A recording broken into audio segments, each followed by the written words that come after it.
in preparation for a very rough upcoming anniversary in American history, we begin with the body count of Pearl Harbor.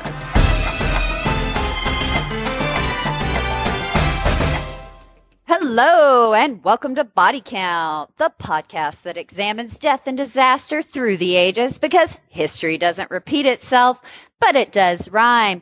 I'm your host, Jessica Manor, and my amazing co-hostess with the mostest today is, introduce yourself, Madison. Madison Wright. Woo! How you been, Madison? I've been good. How have you been? Well, I've been stuck in just days and days of Pearl Harbor. Let me tell you, that hasn't been depressing. I miss you, Madison. I miss Texas. I miss you too. How's Georgia? Well, it's warmer, I'm sure, than where you are. Oh, yeah, for sure. I heard you guys already got snow. We did. Yeah, it was crazy. I saw Layton's pictures. Those are so cute. I showed Raylan, and she is very distraught because she doesn't think Christmas can come without snow. I've assured her that it can, so we're all good. Oh, no. Do y'all not get snow in Georgia? No, especially not where we're at. We're in middle Georgia, about 2 hours south of Atlanta, so no snow here. It just now got cold. Oh, that's no fun. Well, yes and no. I can still play golf, so I mean, that's fun. Oh, that's so relatable. Golf. Everybody plays golf. What a nerd. Okay, so are we ready to get to this thing, Madison? Are we ready to do it? Ready as ever. Okay, so really quickly, as this is our inaugural episode, let's tell everybody out there what we're about. Number one, we aren't hardcore history. This will not be a sweeping 7-part series at 3 hours a pop. 2, I'm not Dan Carlin, so I don't seek out my own primary sources. I summarize the work of far more dedicated and intelligent people than myself. 3, I am holding my co-hosts verbally hostage. If you don't like what I have to say, please direct your comments to me. And 4, we're in our pajamas, shooting the proverbial shit on the couch, just trying to get through it all with a smile on our face and a spring in our step. Because we have, or at least I have, just like soul-crushing anxiety. And laughing at the world and myself is about all I can do to cope, as I barely ever leave the house. You know this about me, Madison. You know how much I hate to go out. Oh, I do. But, in this 24-hour news cycle, we just don't have time to process an event anymore before they rip the next Band-Aid off and hit us with the next body count. We're here to slow it down, examine events that shape the world we live in, and hopefully correlate them with current events that you have, all of 10 seconds to process these days. I'm only going to give this warning a couple of times, so please listen. We plan to do all of this while making jokes and not taking ourselves too seriously. If you're looking for a Hoover-esque, just the facts, ma'am, history, and on occasion true crime podcast, glad you stopped by, but we're not going to be for you. Let us part ways now as friends. I believe it was Hubbard who said, "Do not take life too seriously. You will never get out alive. One man's overused cliche is this woman's treasure." Also, top of the show, if you like us, please subscribe, rate, and review us. It's not to make us feel good, although we would certainly feel very good and we would be very, very grateful, but it helps us out so much on the business end of things. Those algorithms that help you move up the charts, and it just gets us where we need to be. You can even write episode suggestions that you want to care about in those reviews. We don't care what you say. Just please subscribe, rate, and review. Madison, does that cover all my bases? Maybe avoid 1 or 2 angry emails? Yeah. I mean, I think that covers about everything. Hopefully you won't have a whole angry mob of people coming at you, but I think that covers it all. I mean, you know me. That's basically my whole life. It's just a mob of angry people coming at me. Right. So whether it's at a workplace or whether it's wherever I am, I'm combative at the Walmart. It's just the way that it is. So we got a lot to get to today, and we best get started. We've warned everyone, and I think we're ready, like fully ready. Madison, are you ready?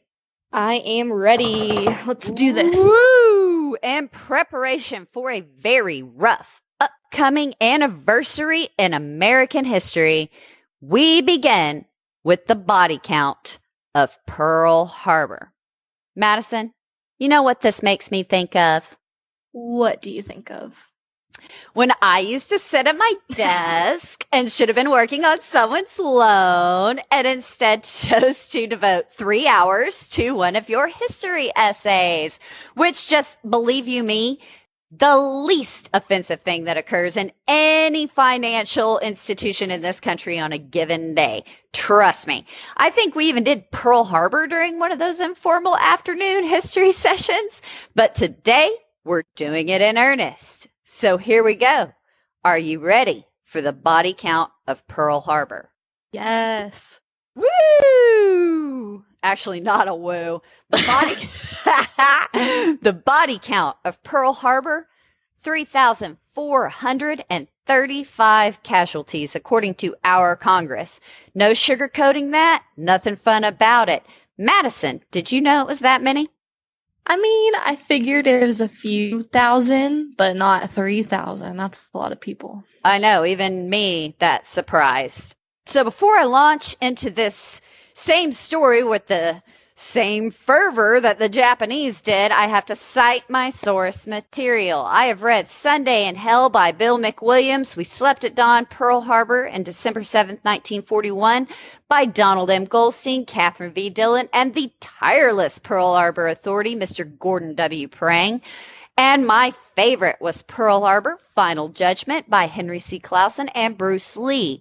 I read declassified documents and watched hours of documentaries made after 2003. I just don't feel any before had all the declass information that was necessary to make a judgment. Honestly, I don't feel any clearer than I did before, but we're going to do our damnedest to do this anyway. Now, you know what I didn't watch though? What?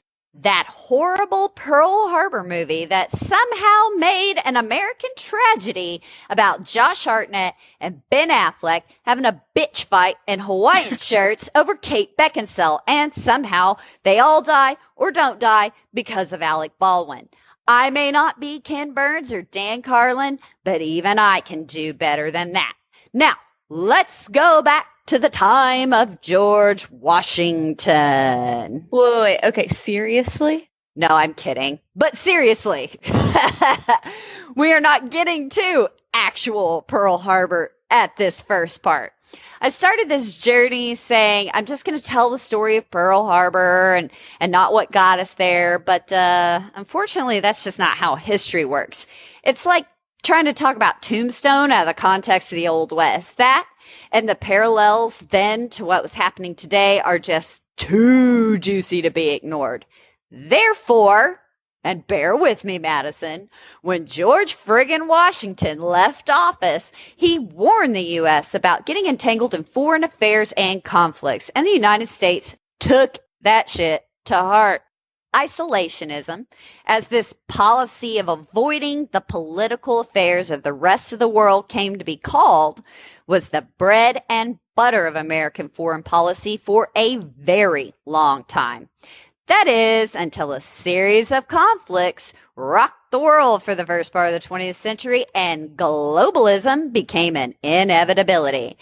But I would say the real point of no return was Pearl Harbor, which, can I just quickly say, that is why I think everyone, like all those Alex Jonesers that are worried about globalism, that's freaking hilarious. That ship has sailed. It left the harbor in 1917, and isolationism was permanently lost at sea when the Japanese bombed Pearl Harbor. I mean, people are on the television right now screaming about something that happened a century ago and advocating a foreign policy that is economically friggin' impossible to return to.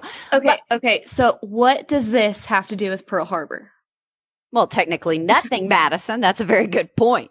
So we're back on track. We're focused. But before we tell the story of Pearl Harbor, we do have to jump in our mental DeLorean, fire up the flux capacitor, hit 88 miles an hour, and go back to the end of World War I. I'm sorry, there's just no avoiding it. Now, the Japanese were on our side in that conflict. More importantly, all the territory ceded them by the Treaty of Versailles came to them because they took it from Germany. Now, they gained a permanent seat on the League of Nations and were recognized as a world power. But despite their massive contribution to Allied victory, the one thing they really wanted was utterly denied them. The Japanese put forth the idea that a racial equality clause be added to that shit rag, the Treaty of Versailles. While a great many people may know why the Treaty of Versailles really pissed Germany off, what didn't make the cut is the start of what really put a burr under Japan's saddle. So good old racist President Woodrow Wilson. Okay, wait, he was racist? Oh, yeah. We don't have time to go into it, but like real racist piece of shit, Woodrow. And yeah, there's some nuance to it, but if it looks like a duck that hates people that aren't white, you get the picture. He did ultimately concede to Japan's demand for the Zhejiang province in Manchuria, but he gave a big, resounding no, however, to that racial equality clause, which would end up being a far bigger deal. The Japanese wanted the Treaty of Versailles to include a clause demanding racial equality for all nations. Granted, they were namely, concerned with themselves, but it wasn't a bad idea and was put forth. Wilson merely ignored them as he considered it too embarrassing for white Western culture, who dominated the world at the time, to have to address. Oh God, help us if old white men get called on their shit in 1918, 1919, 2018. Woo, boy, Madison, that just keeps on coming back to bite us in the ass, doesn't it? Yeah, just a little.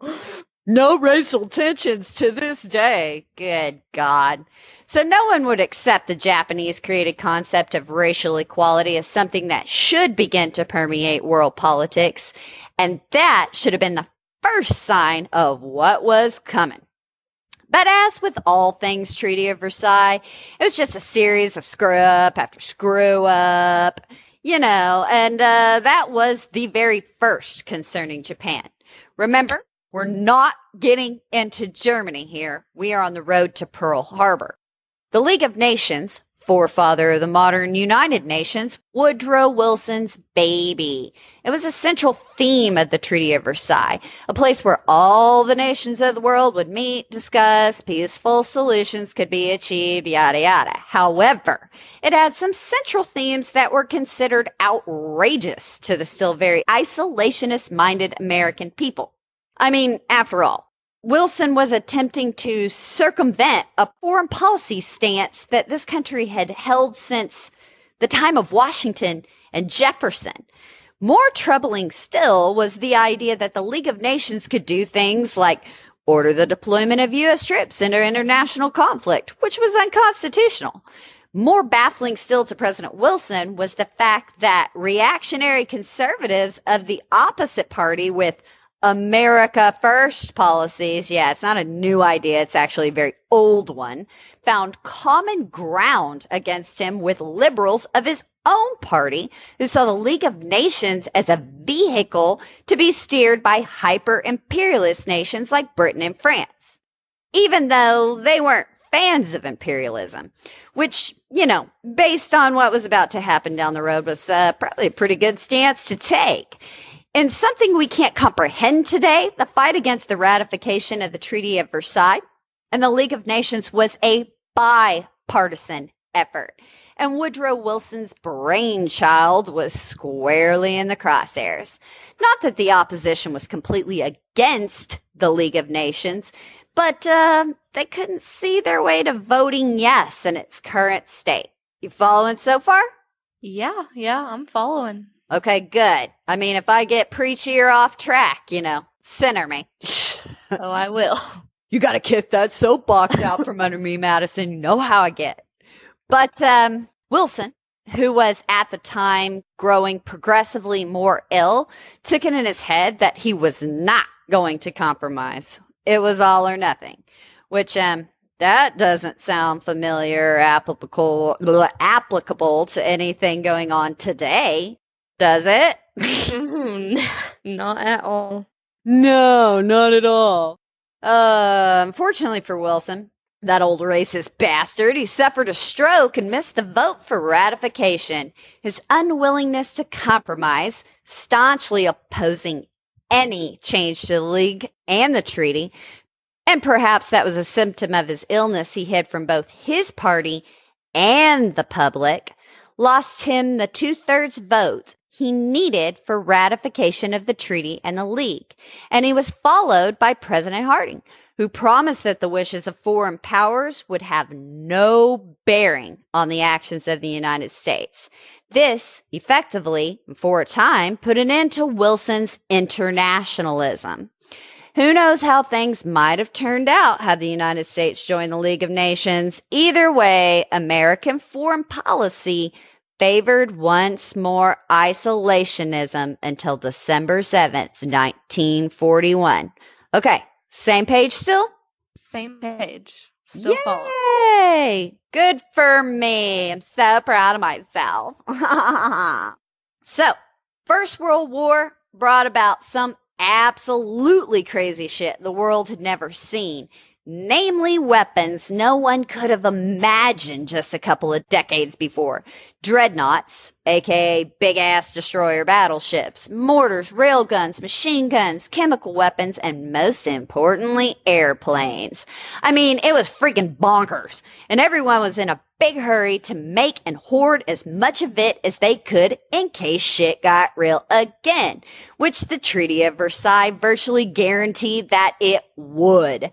Britain, the U.S., and Japan began a race to be the power of the seas, and immediately following World War I, there was already talk of war with Japan over the Pacific.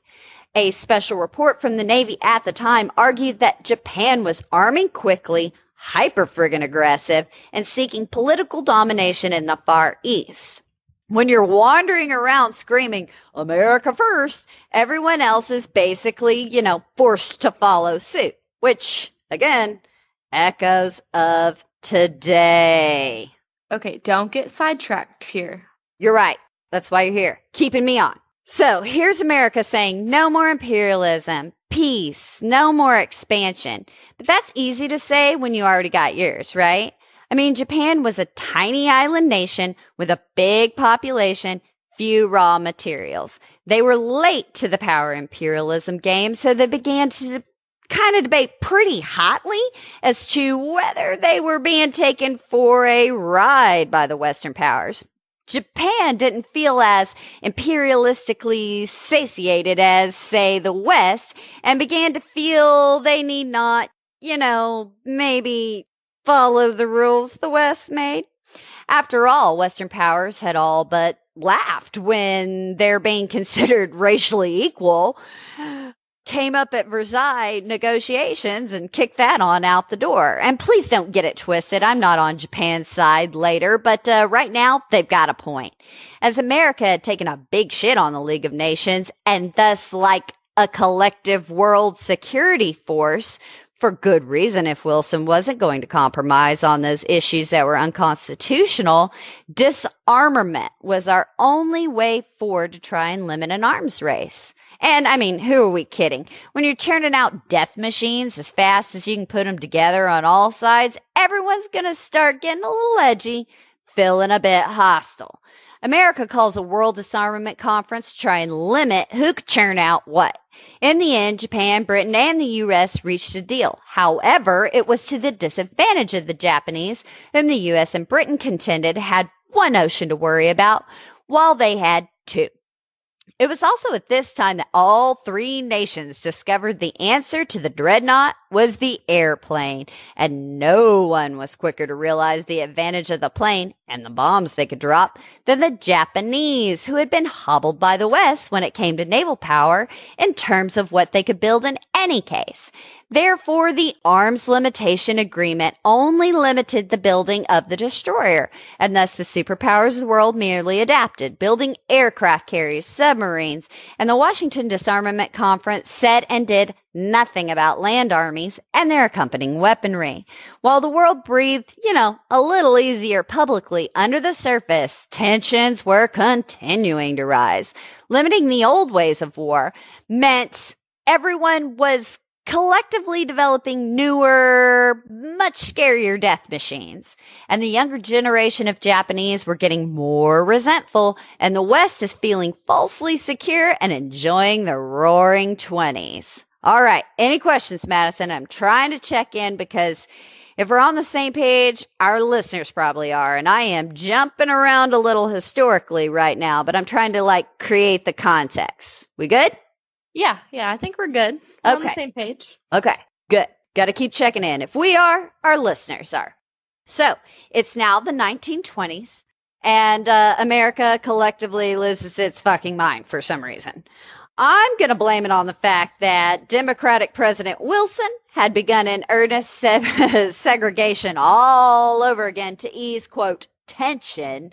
And God knows the Republicans now in office, first Harding, then Coolidge, weren't going to stop it. We completely cut off all immigration and devote ourselves 100 to burying our heads in the sand. White and Protestant was in, everything else out. Immigrants became public enemy numero uno, as their introduction of, quote, foreign ideas was viewed as a danger to our anti-involvement isolationist stance. And Asians were the least desirable of all the immigrants. It was also a backlash kind of from the horrors of World War I. Americans wanted to forget the rest of the world and enjoy the economic boom. In fact, America remained so shell-shocked that a serious peace movement began, and some even tried to outlaw war. America was all about hands off, and no immigrants with their controversial ideas and information from abroad. The State Department was almost non-existent. But then Charles Lindbergh makes his historic flight, and America lets a little of the world back in. We signed the Kellogg-Briand Pact, which we felt very good about, all the world's major powers signing to outlaw war, which was a pretty ridiculous and childish notion, as we learned. Major newspaper men like Hearst felt this was just further entanglement, but now these press lords were challenged by the birth of a newfangled contraption that made its way into every living room in America, the radio. Like it or not, the world forced its way into our living rooms. Wait, so basically, because of the radio and us coming into the outer world with more contact is what led to more war? Is that what you're saying, basically? Yeah, that's the policy of isolationism. It was going to be unavoidable at the end of Treaty of Versailles no matter what. Didn't really leave things closed, if that makes sense. There were huge reparation payments that Germany could not afford. France was into us.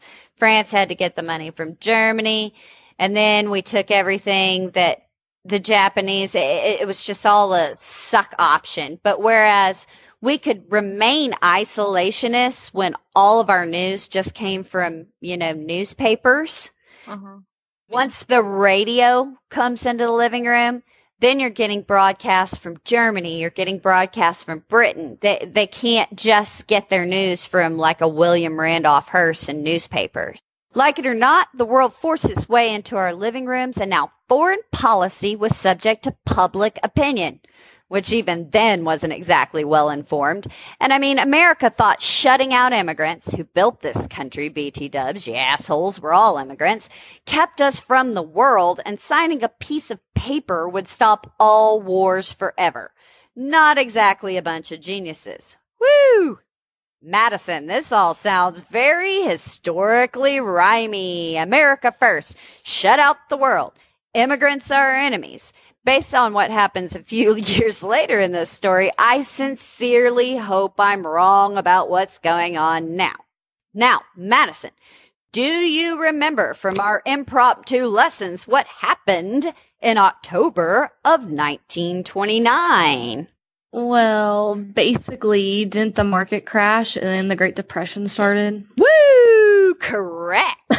Economic collapse is about to change our tune just a little. At this point, the U.S. was still lost that manifest destiny-esque dream. Oh, but our belief that we were in a land of constant growth and forever abundance was about to crash as hard as the stock market.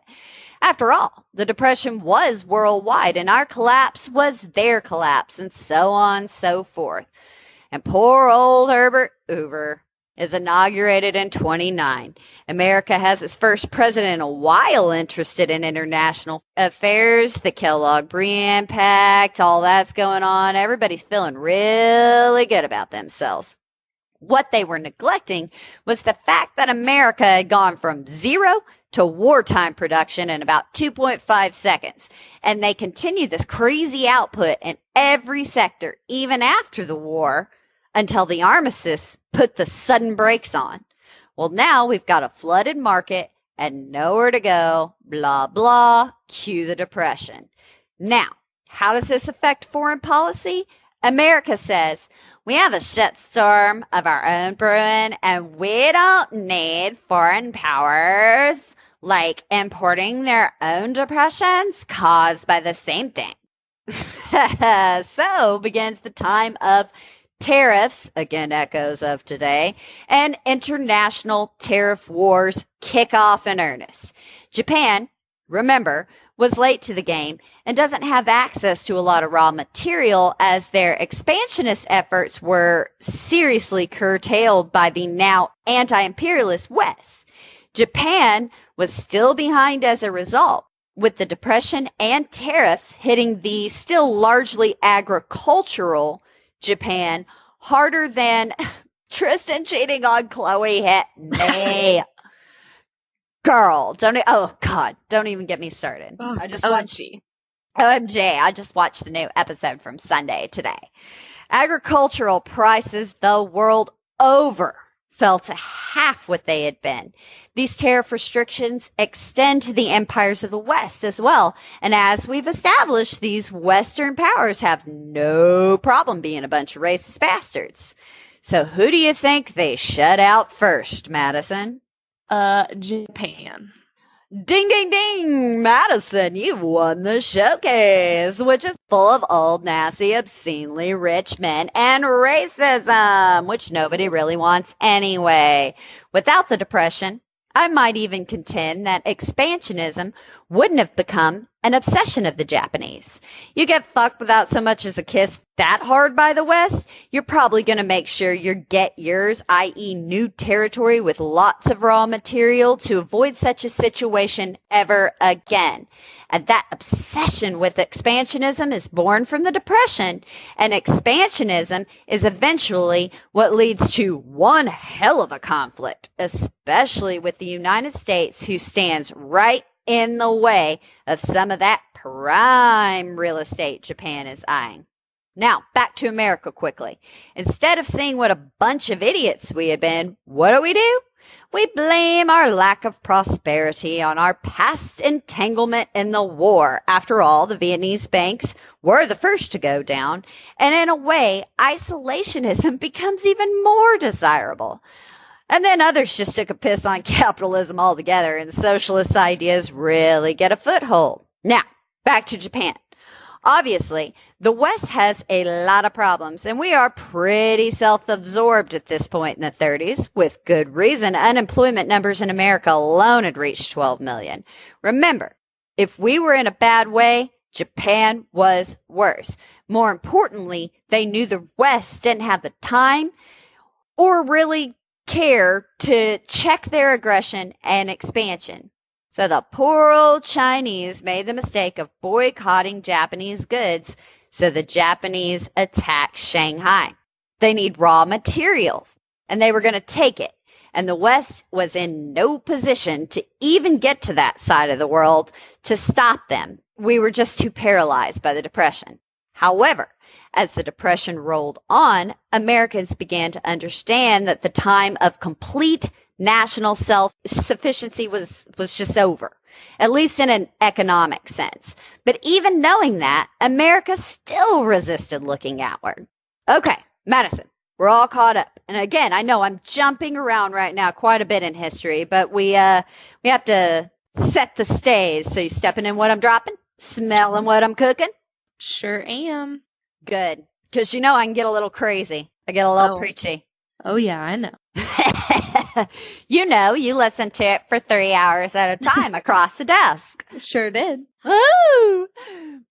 So, back to the U.S. It's out with Hoover and the Republicans, and here comes FDR in 1933. Oh, and Adolf Hitler, also over in Germany. Yay! Remember, Japan wasn't the only country dry humped by the Treaty of Versailles in the Great Depression.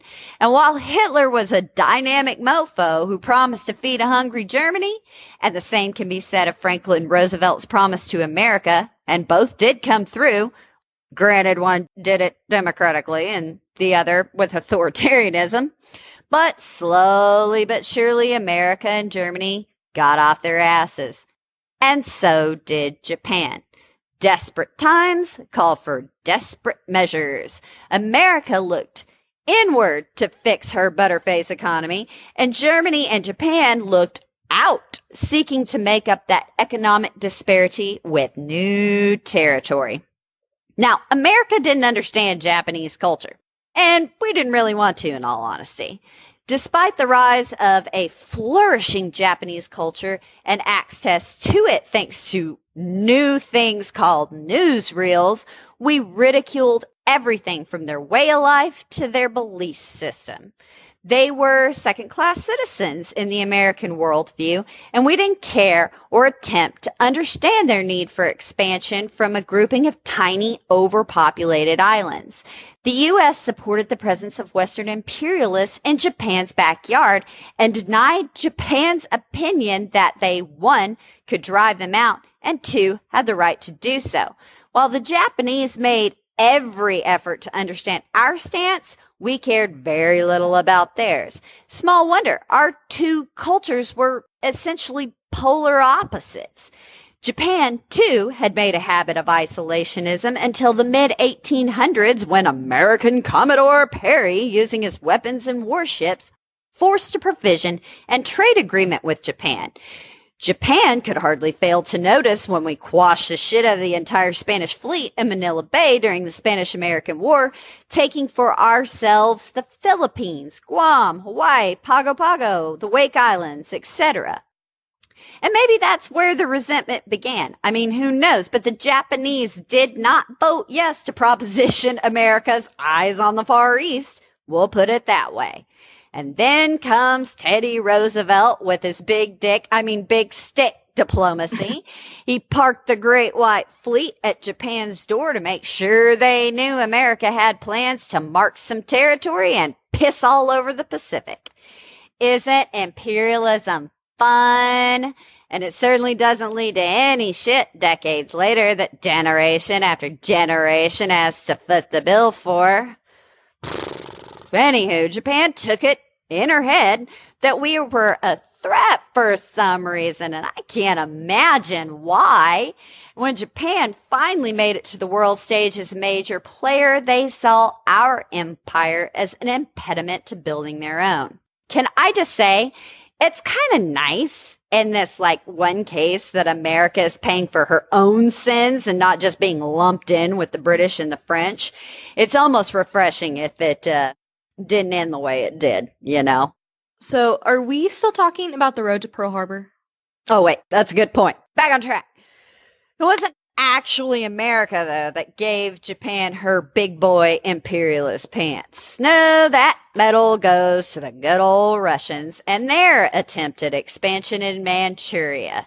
And Russia was feeling pretty good about it, as no Asian country had yet to defeat a European one. Oh, but they were about to learn, because Japan was having none of that shit. The highly mechanized Japanese army handed the Russians their ass, even destroying the Russian Navy. The Russo-Japanese War signaled a change in Japanese attitude. They knew they were world players now. And here comes the hyper-nationalism in Japan. Since Perry sailed up their ass, their goal had been to achieve recognition of equality with Western powers, especially the United States. Therefore, we took a big poo on their racial equality cause, and that was viewed as diplomatic defeat. And anger simmered some more. So, Madison, you remember we were discussing immigration? Yes, I remember. Okay, that's good, because unfortunately, we're going to have to go back there. Goody. So America invited Chinese immigrants in to build the railroad, and when we were done with them in typical style, we turned on them. Then we extended that same hand of racism to the Japanese. We got a little better after the Tokyo earthquake of 1923, offering our help in rebuilding. A bit of a mixed bag as Tokyo became westernized, accepting our help. And so, as the Tokyo business district started to look like our western cities, the Japanese were bothered, bit ungrateful, but I can kind of understand why. They felt they were surrendering their own culture, if you will. Oh, God. And God knows cultural appropriation isn't a problem still today. Still, for a while, East and West seemed to kind of blend until that 1924 immigration ban we touched on earlier, excluding all Japanese, and this is the real bummer, citing race as the reason from immigration to the U.S. And the Japanese took that really personally, viewing it as humiliation. The day the Exclusion Act passed in the United States was a national day of Japanese mourning, their protests falling on deaf American ears. It was taken as a national insult to the Japanese. Traditionalists and imperialists won out, and there was this national call to return to traditional Japanese culture. The problem with that is Japanese traditionalism meant a return to that glorification of samurai culture, which is just basically mass militarization and militarism. And just like in Germany, it was just as scary coming from the Japanese. This move to traditionalism also meant the end of civilian control, and the control of the country moved firmly into the hands of the emperor and, more importantly, his advisors and the military. So now we have a country steeped in Western technology, ruled by a single group of militarized traditionalists. And traditionalism in Japan meant hatred of Western imperialism. That meant things like for every 10 American ships in the name of national security, Japan would launch 7, which takes us to those naval conferences, and specifically the one in London in 1930. The delegation, headed by Secretary of State Henry L. Simpson, an internationalist who believed in standing his ass up against the Japanese. He was going to get that ratio lower or die trying, because he, unlike most, could see the inherent danger to the U.S. and an ass-kicking Japan running wild in the Pacific. Stimson was successful, and the Japanese were pissed. At this point, Japanese foreign policy was placed entirely in the hands of the military, which takes us back to Manchuria and kicking some Russian ass, which, while we recognized the communist government to our own detriment, we weren't too concerned for them. Japan pissed all over the Kellogg-Briand war is a legal business and wiped their asses with all those naval treaties guaranteeing the territorial integrity of China. The year is now 1933, and while Europe begins appeasing Germany, the United States is so paralyzed by the Depression that, well, we basically began our own practice of appeasement in the Pacific. We just weren't ready to let isolationism go, and we continued to show it with our not giving two tits about everything from the Abyssinian War to the last chance to stop fascism in the Spanish Civil War. But our isolationism was about to be tested. So, Madison, are we ready to get into this for real? Yes, please. Let's do it for real. Okay. All right. So now we're actually ready to get to the actual Second World War, or at least when Britain decided to jump in.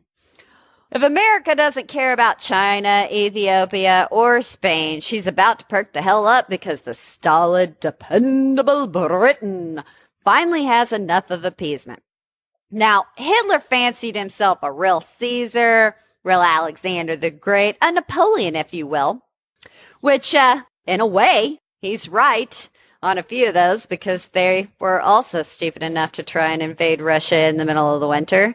So, 1936, Hitler took back the Rhineland and said, I do not want anything else, I promise. I promise you. Lie. 38, Austria's annexed, and he said the same. 5 days later, he starts eyeballing Czechoslovakia. Now, back in London, PM Chamberlain keeps up appeasement. He, like most British establishment, outright preferred fascism to communism, saw it as good for business, didn't see the harm, and he knew isolationist America certainly wasn't going to help.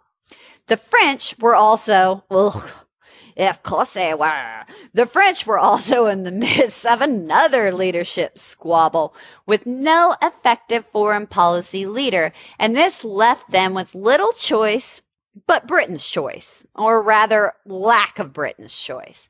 Germany is having like big old propaganda parties, and Hitler begins his Sudetenland, must be German to repatriate all the Germans in Czechoslovakia. Oh, lucky Czechoslovakia. I just rolled my eyes so hard my sinuses hurt. But the Czechs were like, no thanks. Germany said, don't care, and gets their panties in a jackbooted twist at being challenged. Chamberlain has tea with freaking Hitler and concedes everything Hitler wants, despite the fact that France and Czechoslovakia, who were allied, would have given Hitler at this time an actual run for his money. All areas of Czechoslovakia that were at least 50% German, after pressing the Czechs, were to go to Germany. That's how much everyone wanted to avoid war. But say what you want, Hitler wasn't an idiot and knew Chamberlain would like pretty much give whatever his little chicken heart desired. So Herr Hitler said all or nothing, and what do you know? He got Britain's go-ahead to take Czechoslovakia. Which, imagine that, those inbred fillers you now know as the Windsors were actually the Saxe-Coburg-Gothas. Do look it up. You can find videos of tiny Elizabeth Windsor sig-heiling with all her best Nazi relatives at Balmoral, I think. Don't worry, we'll be covering that in later episodes. Now, at the Munich conference, set by that winner chicken dinner, Mussolini himself at Chamberlain's behest, the French Prime Minister, Daladier, I believe it's pronounced. Please don't hate me, France. I'm not great with your language. Now, despite promising to back the Czechs, helped to basically to sign Czechoslovakia right over. I'm not an advocate of war, but if there was ever a time, this was it. Now, you know what the United States was doing, Madison? What was the United States doing? Well, it was 1939. Europe was a freaking mess. Japan was skipping around the Pacific angrily, and we were hosting the World's Fair in New York. But to be fair, after all these years of isolationism, our army was a bit of a skeleton. What were we going to do about it anyway in our current state? So, real quick, back to Europe. Danzig was a port city taken from Germany in 1919 to give Poland a port city. But the people of Danzig were German. 1939. Take a guess what Hitler tells Poland to give back. That city, I'm guessing? Oh, yes. You know, you give a Nazi Czechoslovakia, they're going to want dancing. They're just jackbooted mice who want country cookies. Poland, outdated as their military was, pledged to have none of it. They were going to stand up to Hitler, and believe it or not, Britain and France found their sack and pledged to have her back. Real quick, I have a joke for you, Madison. Are you ready? I'm ready. What is it? Okay, I'm so proud of myself. How did Germany invade Poland? I don't know how. They walked in backwards and told them they were leaving. It's an old one, but it's a good one. And it's at this point that if we still had anybody listening, they're probably done. Mike, cut it, leave it. I don't care anymore. I'm in too deep. Hitler then surprises everyone, sends his emissary von Ribbentrop to the Soviet Union, and those two countries sign a 10-year non-aggression pact. Now, the Soviets wanted to sign with the British and the French, but those negotiations were going nowhere because, remember, everybody hates communists. Okay, now when Hitler is knocking on everyone's collective door, maybe, like just this once, you make a deal with the other devil, i.e. the Soviets. But they didn't. And so Germany and the Soviet Pact said, look, if either of us goes to war with other people, we just stay the hell out of it. Britain and France stuck by Poland, and Hitler thought they were totes bluffing. However, September 1st, 1939, Hitler invades Poland and the Blitzkrieg begins. What fun! A very merry birthday to Europe and Britain. Britain and France were at war with Germany officially. Bless their hearts, they were still exhausted from the first one, especially France. And I mean, who could blame them? September 3rd, FDR, in his usual way, bypasses most traditional mediums and addresses the American people directly in one of his fireside radio chats. He declares that, as per usual, America wants no part and is neutral. Roosevelt wasn't happy about it, reminding the people that you may remain neutral in war. Your mind need not remain so. Foreshadowing. Madison, are you awake? Oh my gosh, yes I am. So Hitler takes Poland. France holds up behind the Maginot Line and wait, and wait, and wait. And unfortunately, everyone relaxes, which, please, you've seen Hitler. You really think that angry inch is done, guys? Come on. But, an American has no room to talk. We're freaking neutral at this point against Hitler, the guy that would pretty much be everyone's time travel murder. We did what we do best, sat on our heels and made money selling arms. Roosevelt passes the cash and carry bill, which lets the Allies buy weapons we manufactured with cash and carry them back on their own ships. In a way, we were like the Allied power arsenal. But let's not pat ourselves on the back and act like we didn't make huge amounts of money manufacturing tools of war, not unlike today. But that's not completely fair. Britain, once she was on her own, did need a friend. And if we weren't officially fighting, we were officially giving them what they needed to fight. So, back on track. Germany rapes shit out of Denmark, Belgium, Netherlands, Luxembourg, all of them on their way to France. And there, Hitler skips through the Ardennes, and on June 1st, 1940, the Nazi school steps away into Paris. America, however, stays neutral. Isolationism is still king. Entanglement in Europe is to be avoided at all costs. We have to get to all that because the fall of France is key when we look back over at the Pacific, which, speaking of, we can now switch theaters, especially the one that really matters to the United States. The Pacific, and making sure everyone's hands stay out of our Banana Republic cookie jar. So what were the Japanese up to? Let's go back to 32-33. Manchuria is now in the hands of the Japanese. Japan had withdrawn from the League of Nations, and now China was free to be ransacked by the Japanese as they were no longer obligated to pretend to care. The Chinese tried and failed to stop the Japanese invasion. America condemned Japanese action, but did nothing. And even the press got on board with this condemnation at this point. American troops were deployed to China, but only to protect American interests in China. Still, we did our best to try and help train the Chinese against the Japanese. China was also in the middle of a civil war with Mao Zedong and the communists, and for strategic reasons, the Chinese army was forced to leave Nanking undefended against the Japanese. Historians later called this the Rape of Nanking, which was horrible. It's a horrible war when people are marching around and historians are calling stuff like the rape of insert area of the world here. The Japanese even attacked an American warship, Panay, protecting American interests, as well as 3 of our oil tankers. The Japanese issue a phony apology, though it was pretty clear that the incident was intentional.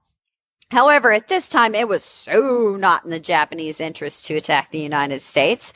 They had their hands, a little full, raping their way through China, and our anti-war isolationist stance had certainly not changed. In 1938, the Japanese issued a statement declaring a new Asian order, which was just like basically, fuck it, we're taking China. That was the new Asian order. They enter into a loose alliance with Germany, but continue to trade with the U.S. After the fall of France to the Germans, the Japanese push into northern Indochina. They wish to use Vietnam as a springboard to seize oil and other raw materials from now vulnerable French, British, and Dutch colonies in the Pacific. More importantly, seizing this area cuts the last rail link to China, and further effort by the Japanese to force China to accept Japanese rule. Well, this finally gets American attention, and isolationism slips a little further away as we decide, to finally do something. We figured out that our policy was just basically appeasement. I don't know. But the U.S. imposes complete trade embargo on imports and exports with Japan. This includes steel and aviation fuel. Then shit really hits the fan as the very next day, Japan joins forces with Germany and Italy in real earnest, signing the Tripartite Pact, which means that if you declare war on one, you declare war on all 3 of them. And now this is where we see both theaters finally merge, East meets West in the worst possible way. So that takes us to September 1940. Okay, we still together, Madison? I believe so. So, okay, quick question. Yes. So basically, the Japanese just want to take over China to, have everyone under them? Well, they needed China because China's going to have things like rubber, oil, the things that Japan They had needs. all the raw materials. Correct, all the raw Since materials. we cut off Japan, Japan's pissed at us, and they're just pissed at the whole world, basically. Yeah, Right. we've kind of been being dicks since the 1800s. Okay, I'm following. Okay, good. Woo, woo. I mean, like, this is the problem with history, though. Everything, every action sort of merges together to make this soup of mistakes, like from past, mistakes present, and we are still, to this day, paying for some of these actions. And I mean, it's no fault of our own. History's sort of a sins of the father business. Don't worry, though, Madison. We're almost there. Hang in there like that little kitty on the poster. Wait, did you have that poster when you were in school, or was it like already had memes been invented and it was already a meme? You know the one I'm talking about? I have no clue. So It's like that kitty cat hanging from the tree and it just says underneath, hang in there. You can't be that old, can you? Madison, I'm pretty old. Let me put it this way. It was still a poster when my old ass was in school because there was no such things as memes. And then what's even more insulting is they put that poster. It wasn't ever in like, easy classes. It was in calculus rooms or advanced physics, like that little kitty cat. It's just a sad little kitty cat hanging on to a tree branch, and underneath it, like on the black lettering, it just says, hang in there. Like, oh, you're struggling like this cute little kitty about to plunge to its death. That's not a scathing indictment of the American education system. Yeah, it wasn't a meme. We didn't have memes. We just had like stupid posters on the wall.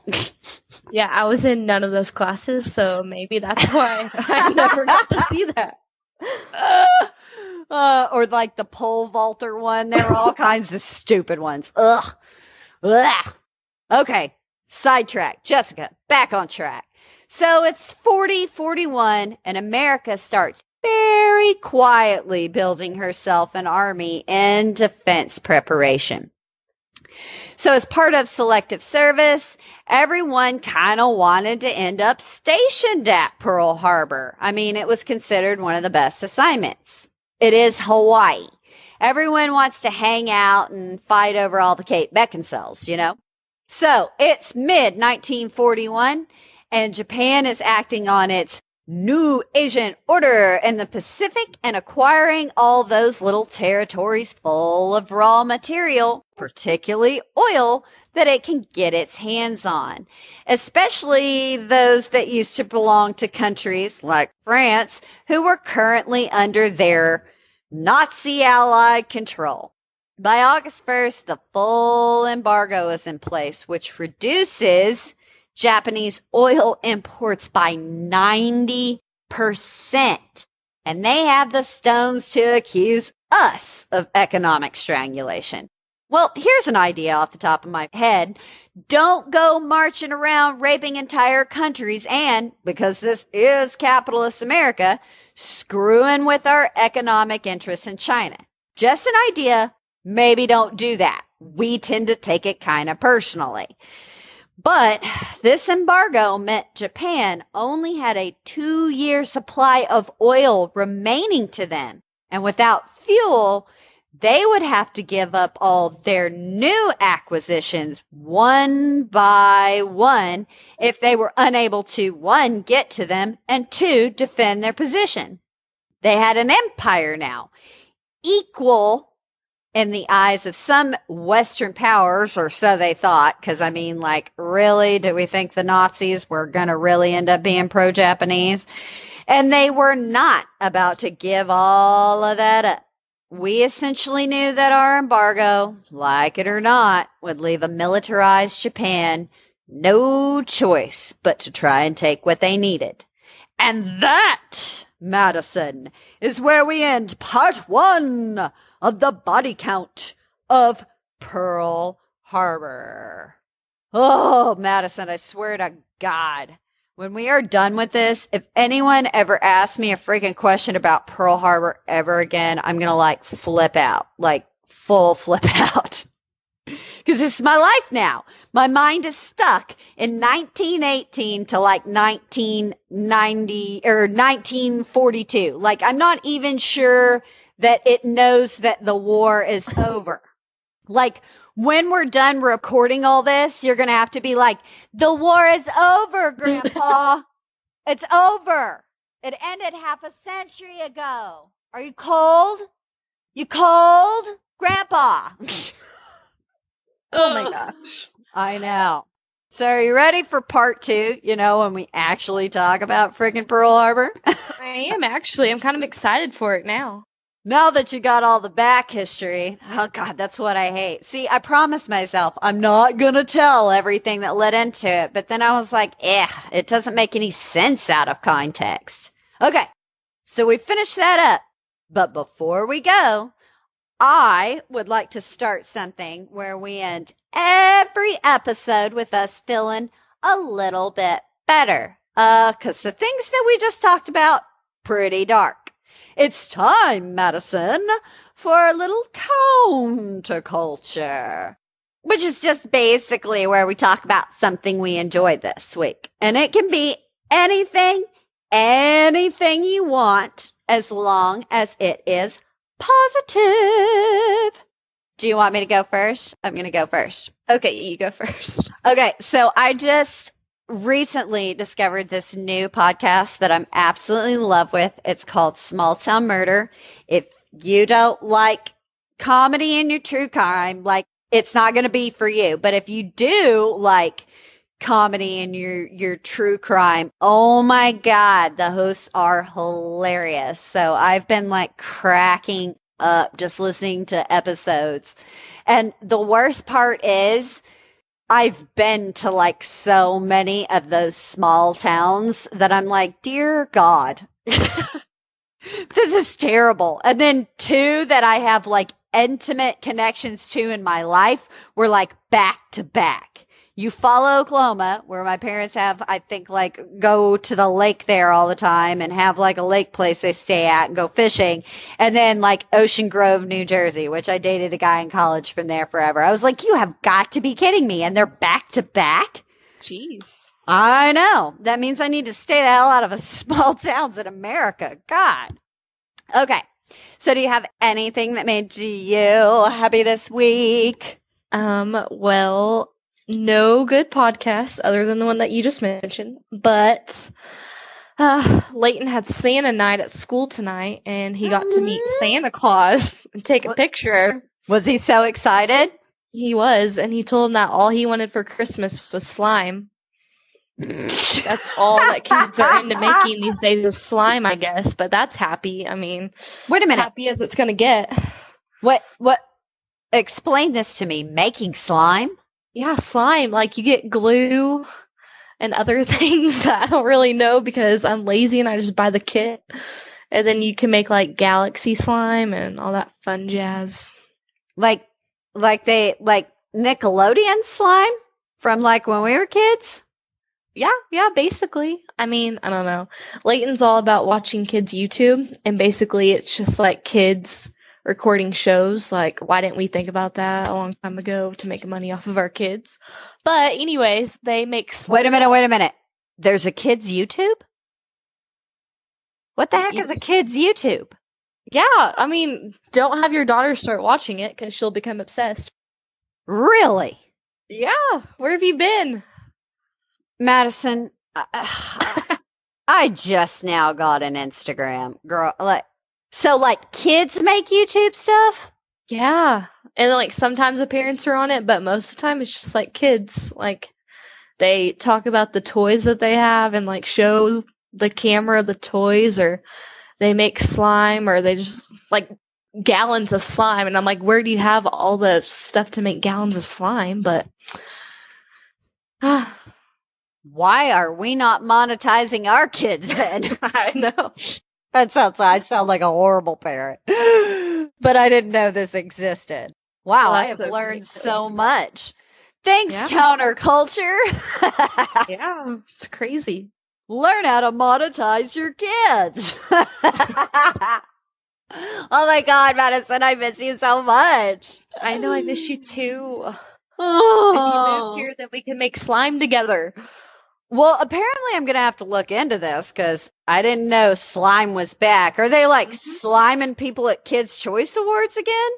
We do not watch that, so I have no idea, but possibly. I don't either, but I just remember it from childhood. I do remember that. What I remember most is like, do you remember Summer Sanders hosted like some quiz show where they used to dump buckets of slime on people who got questions wrong? Like the green slime? Yeah, so that's what I've got in like my head. Yeah, no, I don't know. Now it's like galaxy slime, so it's like purple and blue with glitter, or like gold glitter. I don't know. Oh my goodness. It's fun, but it's messy. I'm going to look into it. If it's messy, I don't know if it's for me. Right. I'm going to look into it in either case. All right. I think that gets everything this week. I think that wraps it up. Real quick plug. Please follow us on social media. I think it's at Body Count Pod on Twitter. I'm at Jessica B. Manor on Twitter, and the same on Instagram. Madison, you do all our social media. Where are we at? We are on Twitter right now, and Instagram and Facebook. Twitter, you said, is the at Body Count Pod. Instagram will be Body Count. Okay. And Facebook will just be Body Count. All right. Yes. Then plug your stuff too. Where can everybody follow you? On Instagram, I am Maddie _Wright, MADDIE _WRIGHT. Facebook, I'm just Madison Wright. And Twitter, honestly, I haven't logged on to my Twitter in a very long time, so I'll have to check on that one. But oh, good, because I was trying to find you on Twitter last night, and I was like, well, I give up. I don't understand what the hell's going on anyway, because I'm old. Yeah, I literally made my Twitter, I think, like, middle school maybe, or maybe, like, 9th grade, but it's, like, Maddie with, like, a lot of E's and numbers, and I'm gonna make a new one. Oh my God, easier. Twitter's been around that long? It has, I think so. Or maybe I was just weird and I just made a weird name for myself, but I mean, I still have it. I used it a few years ago, but my God, I have it memorized. Jessica, Grandpa, it's the internet, Grandpa. Oh my God. Okay, we're going to wrap this up, but guys, I have to ask you again, please remember to subscribe, rate, review. Anything else I'm not remembering, Madison? I think that's it. Okay, awesome. Well, we will see you guys soon with part 2 of Pearl Harbor. Bye. Woo, bye.